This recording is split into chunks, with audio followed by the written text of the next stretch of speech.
बात करेंगे sexual reproduction in flowering plant के सेकंड जो हमारे पास चैप्टर है उसके सेकंड टॉपिक से।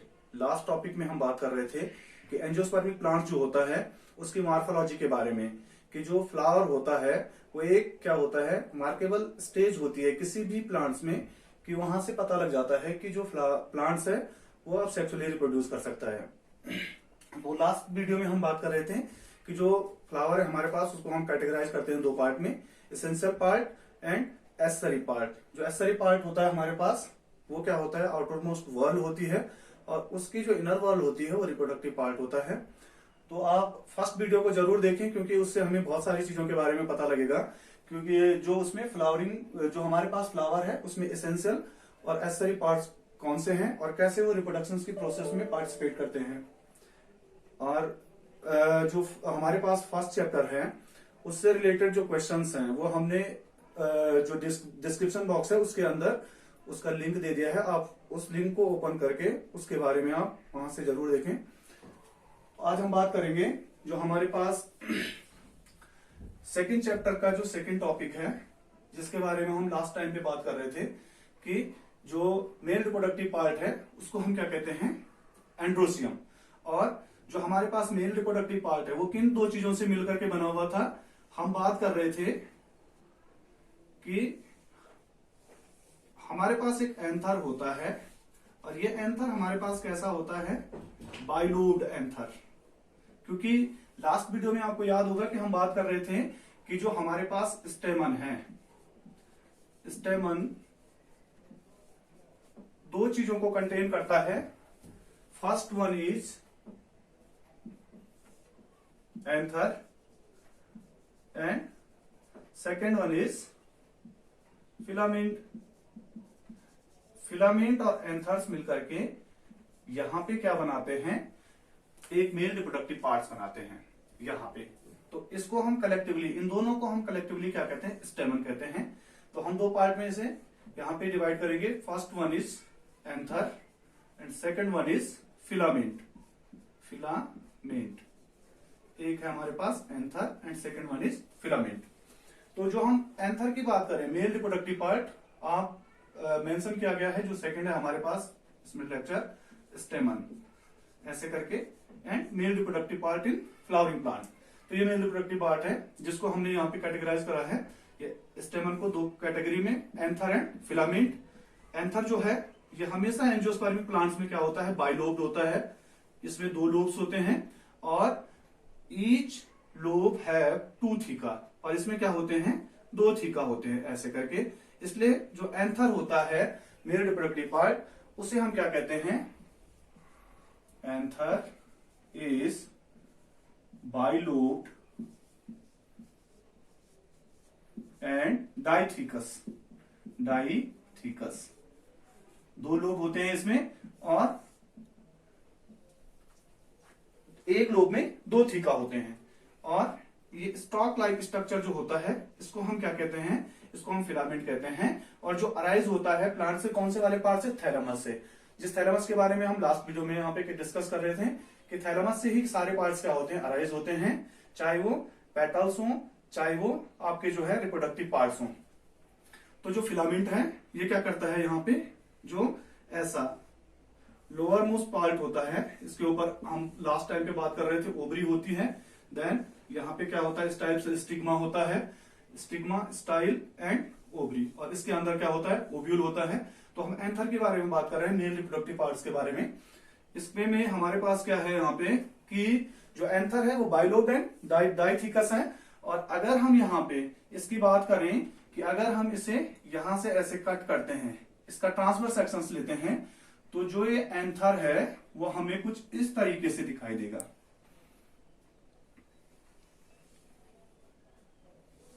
जो इसका स्ट्रक्चर होगा वो इस तरीके से यहां पे हमें दिखाई देगा। तो अगर हम इसे कट करेंगे, सपोज एंथर है और इसको हम क्या करते हैं, कट करते हैं, तो ये हमें कुछ इस टाइप से क्या होगा वहां पे दिखाई देगा। एनसीईआरटी में इस टाइप का एक डायग्राम क्या किया गया है, मेंशन किया गया है। और इसके अंदर यहाँ पे क्या है, थीका, जिनकी हम बात कर रहे थे कि जो थीका है वो इसके अंदर इस तरीके से प्रेजेंट है बाइलोब्ड एंड डाइथिकस। कट करेंगे तो वो क्या हो जाएगा, उसके अंदर कितने थीकस प्रेजेंट होते हैं, 4 थीका प्रेजेंट होते हैं, जिनको कि हम क्या कहते हैं, पोलन सैक कहते हैं। क्या कहते हैं, पोलन सैक। इनको हम क्या कहते हैं, इनको हम पोलन सैक कहते हैं। अब अगर हम इसको देखें यहां पे कि जो हमारे पास ये पार्ट है, ये पार्ट किस तरीके से यहां पे अरेंज्ड होता है फ्लावर्स में, जो मेल रिप्रोडक्टिव पार्ट है जिसकी हम यहां पे बात कर रहे हैं। तो ये जो हमारे पास, जिसकी हम क्या कह रहे हैं कि ये एंथर है, कट करेंगे इसे तो इसके अंदर हमें 4 थीकस दिखाई देंगे, और एक लोब में कितने थीका हैं, 2 थीका हैं। तो ये इसकी जो यहां पे हमें डायग्राम दिखेगा एनसीईआरटी में, वो कुछ इस तरीके से है। जो एंथर है वो एंथर में 4 लेयर्स प्रेजेंट हैं। एंथर में हमारे 4 लेयर्स क्या है यहां पे प्रेजेंट हैं। और जो ये 4 लेयर्स हैं बेटा, ये क्या कैसे कैसे करके यहां पे वर्क करती हैं। ये सबसे पहले अगर हम बात करें कि जो एंथर है उसमें 4 लेयर्स हैं। Outer most is called epidermis, then below the epidermis is endothecium,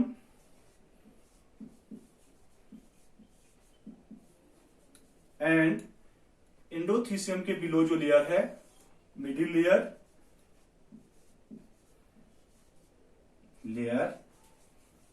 and inner most layer of the pollen, जो हमारे पास एंथर है, inner most layer of the anther is called tapetum. ये यहां पे 4 लेयर्स हैं, और इन 4 लेयर्स का जो है वहां पे डिफरेंट डिफरेंट फंक्शंस हैं। जैसे हम अगर यहां पे बात करें, आउटर मोस्ट लेयर का काम है प्रोटेक्शन। ये ध्यान रखना है कि आउटर मोस्ट लेयर का काम किसी भी लिविंग ऑर्गेनिज्म की बॉडी को कवर करने का काम, और उसका जो सबसे बड़ी रिस्पॉन्सिबिलिटी है वो उसे किसी भी एनवायरमेंटल फैक्टर से उसको प्रोटेक्ट करने का काम है। Endothecium major work protection and nourishment. Middle layer also protection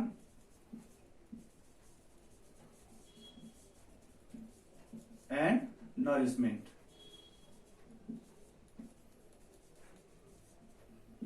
Innermost layer is most important layer. Most important layer. Many of the time examination में इस layers के बारे में पूछा गया है। What is the major role of tapetum? Tapetum यहां पे क्या करता है, एक इंपॉर्टेंट रोल प्ले करता है। एक क्या करता है, ये यहां पे नरिशमेंट,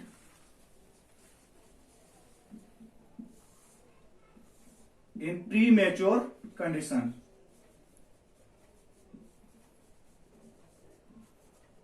क्योंकि इसी के अंदर हमारा क्या है, पोलन सैक है। तो ये पोलन सैक के अंदर ही क्या बनेगा, पोलन ग्रेन बनेगा। तो पोलन सैक को भी नरिशमेंट यही प्रोवाइड करवाएगा ताकि इसके अंदर पोलन ग्रेन का फॉर्मेशन हो सके। तो ये इस तरीके से यहाँ पे फॉर्मेशन है। ये एक प्राइमरी स्पोरोपोलिन की लेयर्स को थोड़ा सा हम अलग करके दिखा रहे हैं। इस टाइप की लेयर है इनर मोस्ट लेयर। तो नरिशमेंट प्रोवाइड करवाना है। अभी हम इस टैपेटम के बारे में क्या करेंगे, यहाँ पे डिस्कस करेंगे कि इसके और कौन कौन से फंक्शंस यहाँ पे प्लांट्स के अंदर होते हैं।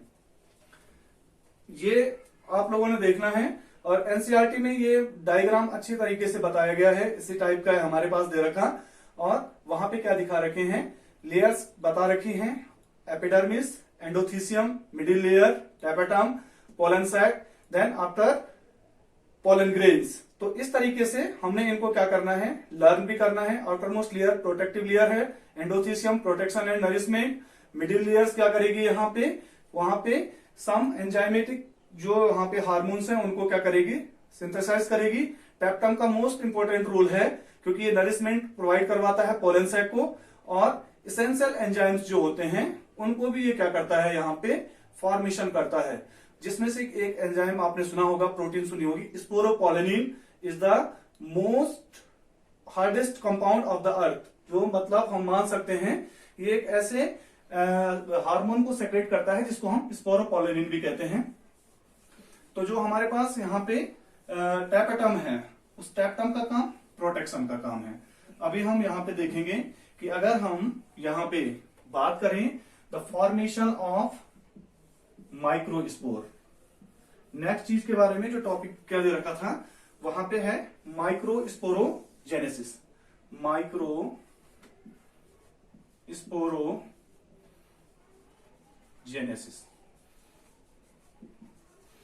माइक्रोस्पोरोजेनेसिस का मतलब है the formation of microspore, formation of microspore. और वो माइक्रोस्पोर क्या है? वो माइक्रोस्पोर है हमारे पास पोलन ग्रेन। माइक्रोस्पोर हमारे पास क्या है? वो जो माइक्रोस्पोर पोलन ग्रेन। तो जो अब यहाँ पे पोलन ग्रेन बनने की प्रोसेस है, उस प्रोसेस के बारे में हम यहाँ पे क्या करेंगे? डिस्कस करेंगे। मोस्ट इंपॉर्टेंट प्रोसेस है, मैनी टाइम्स पूछी जाती है एग्जाम में। आप पिछले ईयर्स के पेपर उठा के देखिए, बहुत बार पूछा गया है कि व्हाट इज द माइक्रोस्पोरोजेनेसिस। तो माइक्रोस्पोरोजेनेसिस क्या है? Formation of microspore. और माइक्रोस्पोर क्या है? Pollen grain. और हम लास्ट वीडियो में बात कर रहे थे कि हमेशा माइक्रोस्पोर क्यों कहा जाता है? पोलन ग्रेन हमेशा क्या होता है? स्मॉल होता है। जो मेल गैमीट्स होता है उसको हम क्या कहते हैं? Pollen grain. और मेल गैमीट फीमेल गैमीट से हमेशा क्या होता है? छोटा होता है। तो माइक्रोस्पोर इसे इसलिए कहा जा रहा है क्योंकि यहाँ पे पोलन ग्रेन का फॉर्मेशन हो रहा है, मेल गैमीट का फॉर्मेशन हो रहा है। तो इसमें हम अभी बात करेंगे कि मेल गैमीट्स का फॉर्मेशन एक्चुअली होता कैसे है। अगर हम एक पोलन सैक की बात करें तो पोलन सैक, अभी हम बात कर रहे थे कि आउटर मोस्ट लेयर क्या है हमारे पास? यहाँ पे एंडोथीसियम, वो एपिडर्मिस। उसके बाद कौन सी थी? उसके बाद हमारे पास की थी एंडोथीसियम, जिसको हम एंडोडर्मिस भी कहते हैं। After that middle layer and उसके बाद क्या थी? ये लेयर जिसकी हम बात कर रहे थे, ये इस टाइप की एक लेयर है जिसको हम टैपेटम कह रहे हैं। Tapetum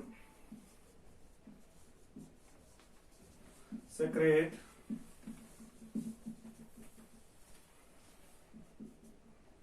hormone plus enzymes. Hormone और एंजाइम को क्या करता है? सेक्रेट करता है। और ये हार्मोन और एंजाइम क्या करता है? यहाँ पे एक हार्डेस्ट स्ट्रक्चर फॉर्म करता है जिसको हम क्या कहते हैं? स्पोरोपोलिन। मोस्ट इंपॉर्टेंट स्पोरोपोलिन क्या करता है? यहाँ पे ये एक हार्डेस्ट स्ट्रक्चर बनाता है और ये स्पोरोपोलिन से जो फॉर्मेशन होता है उसे हम क्या कहते हैं? यूबिस body.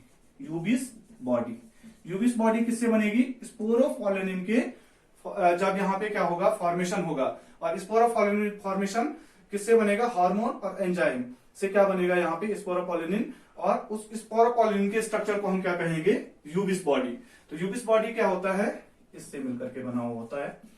Sporopollenin is hardest substance in the biological world. कि अगर हम बात करें तो बायोलॉजिकल वर्ल्ड में हार्डेस्ट सब्सटेंस है स्पोरोपोलिन, जो कि अनफेवरेबल कंडीशन में पोलन ग्रेन को प्रोटेक्ट करके रखता है। और जो पोलन ग्रेन है, इसी स्पोरोपोलिन की हेल्प से हम उन्हें एज अ फ्यूसल प्रिजर्व करके रख सकते हैं। और यहाँ पे क्या होगा कि जो ये स्पोरोपोलिन है, ये स्पोरोपोलिन यूबिस बॉडी यहाँ पे फॉर्म्ड करती है outer layer of pollen grain. Pollen grain की आउटर लेयर का फॉर्मेशन करेगी। टैपेटम की अगर हम यहां पे बात करें, हर एक सेल्स क्या होती है? Multi nucleated. अगर हम इस टैपेटम की जो आउटर मोस्ट मतलब यहाँ पे लेयर है पोलन ग्रेन की, इसमें से अगर हम एक सेल्स को निकालें तो इस सेल्स के अंदर क्या होते हैं? Multi nucleated.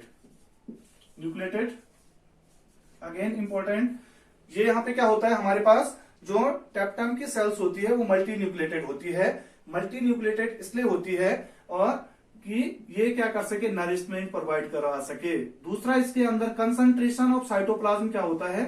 बहुत ज्यादा होता है, इसीलिए ये क्या करती है, यहाँ पे नरिशमेंट के साथ साथ प्रोटेक्शन भी यहाँ पे प्रोवाइड करवाती है। तो ये टैप्टम इतना ज्यादा यहाँ पे इंपॉर्टेंट रोल क्या करती है, प्ले करती है।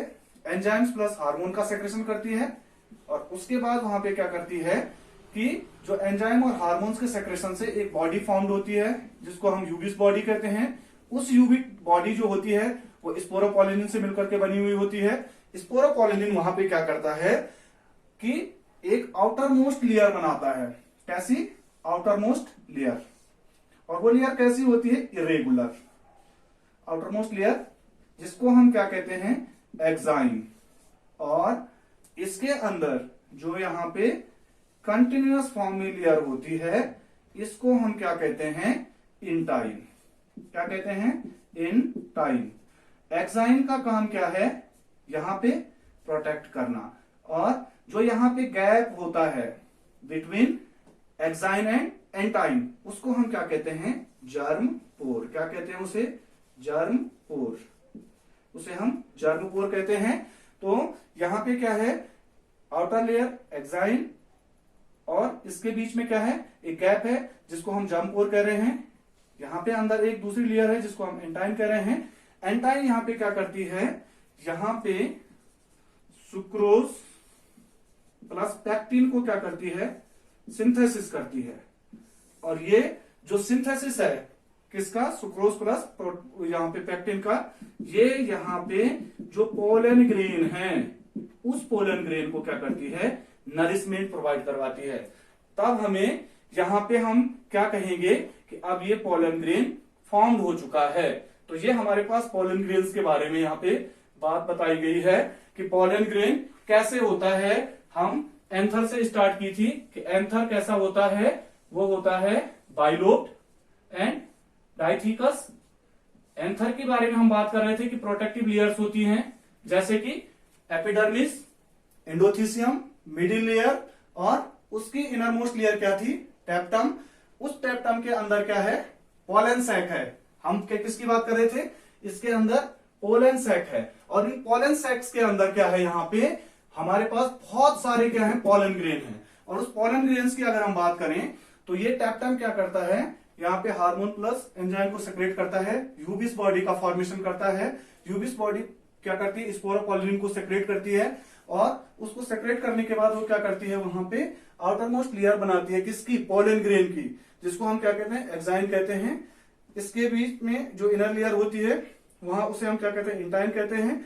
एंटाइन क्या करती है, यहाँ पे सुक्रोज प्लस पैक्टिन का फॉर्मेशन करके यहाँ पे इन पोलन ग्रेन्स को नरिशमेंट प्रोवाइड करवाती है। और आफ्टर जब क्या हो जाता है, पोलन ग्रेन मैच्योर हो जाता है, तो मैच्योर होने के बाद पोलन ग्रेन यहाँ पे बन रहा है, जब ये मैच्योर हो जाएगा तो मैच्योर होने के बाद जो ये ग्रूव लाइक स्ट्रक्चर यहाँ पे दिखाई दे रहा है, इसको हम क्या कहते हैं, स्ट्रोंसियम।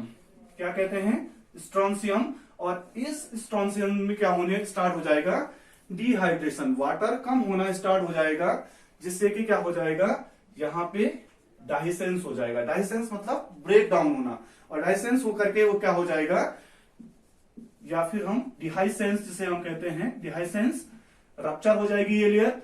उसके बाद यहाँ पे भी सेम कंडीशन होगी, ये भी थोड़ा सा क्या हो जाएगी, कॉन्ट्रैक्ट हो जाएगी। कॉन्ट्रैक्ट होने के बाद यहाँ पे ये रप्चर हो जाएगी।